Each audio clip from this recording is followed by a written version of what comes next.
Vamos começar com essa ocorrência, gente. Uma casa pegou fogo durante a madrugada de hoje no bairro Nova Imperatriz. Um grande susto para os vizinhos, principalmente para os moradores da casa. Ananda Portilho aqui com a gente mais uma vez. Ananda, bom dia para você. Como é que foi esse caso? Oi, Mônica, bom dia para você, bom dia para quem nos acompanha.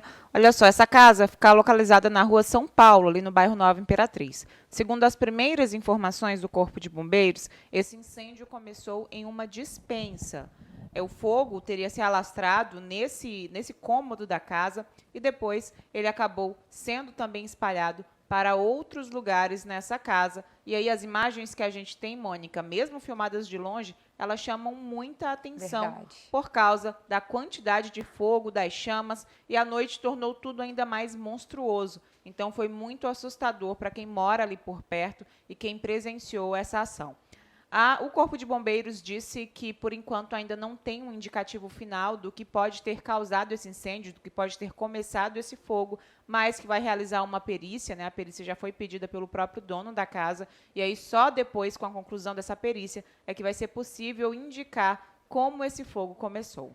Ainda bem que ninguém ficou ferido nesse caso, realmente as imagens são assustadoras, não é? A escuridão da madrugada e depois já as chamas, a fumaça, muito fogo mesmo. Ninguém ficou ferido e a gente lembra que nos últimos 5 dias esse foi o terceiro incêndio registrado aqui em Imperatriz, isso em residência, e teve o caso de uma loja também na Avenida Beira Rio. Então nessa semana os casos de incêndio chamaram muita atenção aqui na cidade. A gente lembra que nos 2 primeiros casos a suspeita inicial é que tudo tenha começado por causa de uma tomada. Então fica o alerta de revisar, não é, Ananda? Todas essas partes do sistema elétrico das casas, principalmente nessa época tão quente que está começando agora, gente, dificilmente vai chover. Vez ou outra ainda deve ter uma pancada de chuva, mas é calorão mesmo a partir agora dessa segunda quinzena de maio. Amanhã já é dia 15 de maio, né? Hoje dia 14. E aí começa esse calorão na nossa região. Tem o risco dos incêndios florestais em vegetação, mas também, infelizmente, aumentam as ocorrências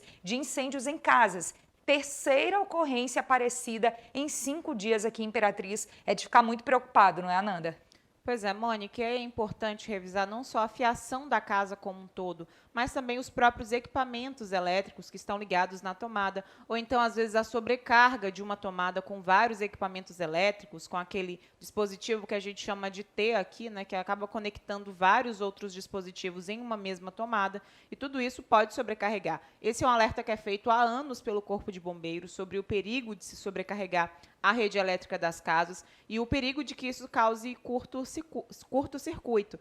E aí, Mônica, a maior parte das ocorrências que a gente tem aqui de incêndio, geralmente elas começam assim. Às vezes é um ar-condicionado que dá problema, às vezes é um computador que dá problema, ou então às vezes um eletrodoméstico dá problema, e aí acaba começando um fogo. E aí, depois que o fogo ele se alastra, para apagar é bem mais difícil. E, infelizmente, a gente vê cenas como essa, né, do fogo consumindo uma residência. Gente, na semana passada nós trouxemos também aqui na nossa programação o caso de 3 irmãos que morreram carbonizados. Na verdade, foi no início dessa semana, que foi na cidade de Centro Novo, aqui no Maranhão. Foi uma outra ocorrência de incêndio assustadora dessa semana. Nesse caso, segundo os bombeiros, foi por causa de um ventilador que teve um curto-circuito e começou esse incêndio e matou essas 3 crianças lá na cidade de Centro Novo. Então, realmente fica esse alerta. Se tem alguma dúvida, chame um profissional, alguém que possa verificar tudo isso para evitar esse tipo de acidente. E mais esse caso que aconteceu agora na madrugada de hoje, a gente vai continuar acompanhando o trabalho dos bombeiros para atualizar as informações